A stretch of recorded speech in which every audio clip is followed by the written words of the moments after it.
ಪಾಂಚರಾತ್ರ ಅನ್ನುವ ಶಬ್ದದ ಒಂದು ನಿಷ್ಪತ್ತಿ ಇಲ್ಲಿದೆ. ಮಹಾಭಾರತ ಶಬ್ದದ ನಿಷ್ಪತ್ತಿ ನಮಗೆ ಪ್ರಸಿದ್ಧವಾಗಿದೆ. ಈ ತಾತ್ಪರ್ಯ ನಿರ್ಣಯದ 1ನೇ ಅಧ್ಯಾಯದ 30ನೇ ಶ್ಲೋಕ, ಋಗಾದ್ರಯಶ್ಚ ಚತ್ವಾರಃ ಪಂಚರಾತ್ರಂ ಚ ಭಾರತಂ ಮೂಲ ರಾಮಾಯಣಂ ಬ್ರಹ್ಮಸೂತ್ರಂ ಮಾನಂ ಸ್ವತಃ ಸ್ಮೃತಂ. ಈ ಶ್ಲೋಕದ ವ್ಯಾಖ್ಯಾನದಲ್ಲಿ ನಿರ್ಣಯ ಭಾವಚಂದ್ರಿಕಾದಲ್ಲಿ ಹಿರಿಯ ವಿದ್ವಾಂಸರಾದ ಬನ್ನಂಜೆ ಗೋವಿಂದಾಚಾರ್ಯರು ಈ ಪಂಚರಾತ್ರ ಅನ್ನೋದರ ಅರ್ಥವನ್ನ ಹೀಗೆ ವಿವರಿಸಿದ್ದಾರೆ. ಪಂಚಭೂತಗಳು, ಪಂಚತನ್ಮಾತ್ರಗಳು, ಇವುಗಳು ಜ್ಞಾನಿಗೆ ರಾತ್ರಿ ಸ್ಥಾನ, ಅಂದ್ರೆ ಅನಾಸಕ್ತಿಯ ಅಜ್ಞಾನದ ವಿಷಯಗಳು. ಸಾನಿಶಾ ಪಶ್ಯತೋ ಮುನೇಹೆ ಅಂತ ಭಗವದ್ಗೀತಾದಲ್ಲಿ ಹೇಳಿರುವಂತೆ, ನಿಶಾ ಅಂದ್ರೆ ಅಜ್ಞಾನದ ಒಂದು ವಿಷಯ ಅಂತ ಅರ್ಥ. ಮತ್ತೆ ಪಂಚ ಅಂದ್ರೆ ಭಗವಂತನ ವಾಸುದೇವಾದಿ ಭಗವದ್ ರೂಪಗಳು, ಅವು ಅಜ್ಞಾನಿಗಳಿಗೆ ರಾತ್ರಿ ಸ್ಥಾನೀಯ, ಅನಾಸಕ್ತಿ ಮತ್ತು ಅಜ್ಞಾನದ ವಿಷಯ.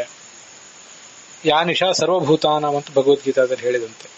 ಹೀಗೆ ಪಂಚರಾತ್ರಿಗಳು ಅಂದ್ರೆ ಭಗವಂತನ 5 ರೂಪಗಳು ಮತ್ತು ಜಗತ್ತಿನ ಕೆಲವು ಲೌಕಿಕ ವಿಷಯಗಳು, ಇವುಗಳೆಲ್ಲ ಸೇರಿ ಪಂಚರಾತ್ರ ಅಂತ ಕರೆಸ್ಕೊಂಡಿವೆ.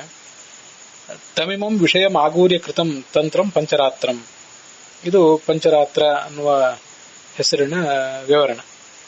ಇದನ್ನೇ ರಾತ್ರಯ ಗೋಚರಾ ಪಂಚ ಶಬ್ದಾದಿ ವಿಷಯಾತ್ಮಿಕಾ ಮಹಾಭೂತಾತ್ಮಿಕಾವಾತ್ರ ಪಂಚರಾತ್ರಮಿದಂ ತತಃ ಅವಾಪ್ಯತು ಪರಂ ತೇಜ ಯತ್ರೈತಾ ಪಂಚರಾತ್ರಯ ನಶ್ಯಂತಿ ಪಂಚರಾತ್ರಂ ತತ್ ಸರ್ವ ಅಜ್ಞಾನ ವಿನಾಶನಂ ಪ್ರಮಾಣ ಪ್ರವರಂ ತಂತ್ರಂ ಪಂಚರಾತ್ರಾಖ್ಯಮೀದೃಶಂ ಏತಾಭ್ಯ ಪಂಚರಾತ್ರಿಭ್ಯ ವ್ಯತಿರಿಕ್ತಂ ನಿರಂಜನಂ ಯದಾ ಪಶ್ಯೇತ್ ಪರಂ ತತ್ವಂ ತದಾ ಮುಕ್ತಃ ಸನಾನ್ಯಥ ಅಂತ ವಿಶ್ವಕ್ಸೇನ ಸಂಹಿತಾ ಇದ್ದಿರಬೇಕಿದೆ.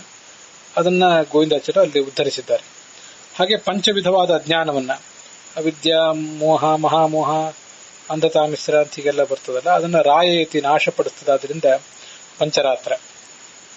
ಭಗವಂತನ 5 ರೂಪಗಳ ಜ್ಞಾನವನ್ನ ಪಂಚ ಭಗವದ್ ರೂಪಾಣಿ ರಾತಿ ಅವಗಮಯತಿ ತಿಳಿಸ್ತದೆ.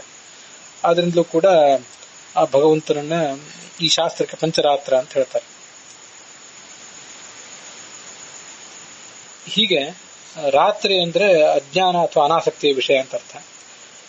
ನಮಗೆ ಇದನ್ನ ಭಾಗವತ ತಾತ್ಪರ್ಯದಲ್ಲಿ 3ನೇ ಸ್ಕಂದದ 10ನೇ ಅಧ್ಯಾಯದ 10ನೇ ಶ್ಲೋಕದಲ್ಲಿ ನೋಡಿ ಗೊತ್ತಿದೆ. ನಿಶ್ಚಯಾನಾಹ,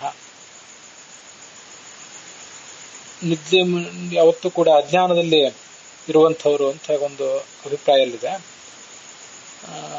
ಅದಕ್ಕೆ ಭಾಗವತ ತಾತ್ಪರ್ಯದಲ್ಲಿ ಸ್ಕಂದ ಪುರಾಣದ ಮಾತೊಂದನ್ನು ಆಚಾರ್ಯರು ಉದ್ಧರಿಸಿ, ಅಜ್ಞಾನಂತು ನಿಶಾ ಪ್ರೋಕ್ತ ದಿವಾ ಜ್ಞಾನ ಮುದೀರ್ಯತೆ ಇತಿ ಸ್ಕಾಂದೆ ಅಂತ ಹೇಳಿದ್ದಾರೆ.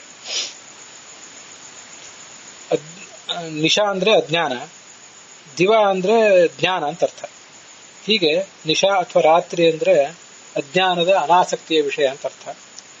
ಪಂಚರಾತ್ರ ಅಂದ್ರೆ 5 ಆಸಕ್ತಿಯ ವಿಷಯಗಳನ್ನು ಪ್ರತಿಪಾದನೆ ಮಾಡುವ ಗ್ರಂಥ ಅಂತ ಒಂದು ವಿಶಿಷ್ಟವಾದಂತಹ ಅರ್ಥ ನಮಗೆ ಇಲ್ಲಿ ಸಿಗ್ತದೆ.